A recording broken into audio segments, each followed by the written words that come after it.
पुराने जमाने में कौम आद का एक बादशाह था जिसका नाम शद्दाद था। वह पूरी दुनिया का मालिक बनना चाहता था। अल्लाह ने उसे बेशुमार दौलत, ताकत और हुकूमत दी थी, लेकिन बजाय शुक्र अदा करने के वह बेहद घमंडी और मुतकब्बिर बन गया। जब शद्दाद ने अल्लाह की जन्नत और उसकी खूबसूरती, सोने चांदी के महल, दूध और शहद की नहरें के बारे में सुना तो उसने तकब्बुर में कहा, मुझे उस जन्नत की कोई ज़रूरत नहीं। मैं अपनी ताकत और दौलत से इसी दुनिया में उससे बेहतर जन्नत बनाऊंगा। शद्दाद ने अपने कारीगरों और वजीरों को हुक्म दिया कि दुनिया की सबसे खूबसूरत जगह ढूंढी जाए। उसने पूरी दुनिया से सोना, चांदी, मोती, जवाहरात और बेहतरीन कारीगर जमा किए। कहा जाता है कि उस मसनूई जन्नत को बनने में 300 साल लगे। इसके महल सोने और चांदी की ईंटों से बनाए गए। जमीन पर कंकरियों की जगह मोती और याकूत बिछाए गए। वहां दूध और शराब की नहरें बनाई गईं। बड़े बड़े दरख्त बनाए गए जिनके तने सोने के थे।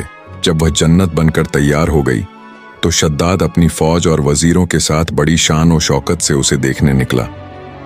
वह बेहद खुश था और सोच रहा था कि अब वह लोगों से अपनी इबादत करवाएगा और खुद को खुदा कहलवाएगा। वह सफर करते हुए उस शहर के दरवाजे तक पहुंच गया। उसका दिल घमंड से भरा हुआ था।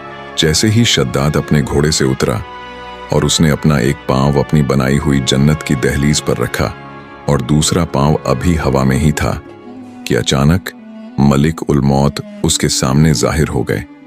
शद्दाद घबरा गया और बोला, मुझे सिर्फ इतनी मोहलत दो कि मैं अपनी बनाई हुई जन्नत को एक नजर देख सकूं। फरिश्ते ने जवाब दिया, अल्लाह का हुक्म है कि तेरी रूह अभी कब्ज़ की जाए। तू अपनी बनाई हुई जन्नत में दाखिल नहीं हो सकता। उसी लम्हे शद्दाद की रूह कब्ज कर ली गई। वह वहीं गिरकर मर गया।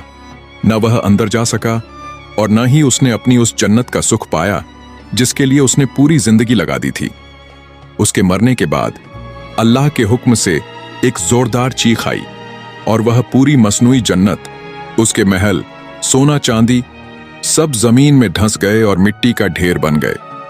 आज उसका निशान भी बाकी नहीं।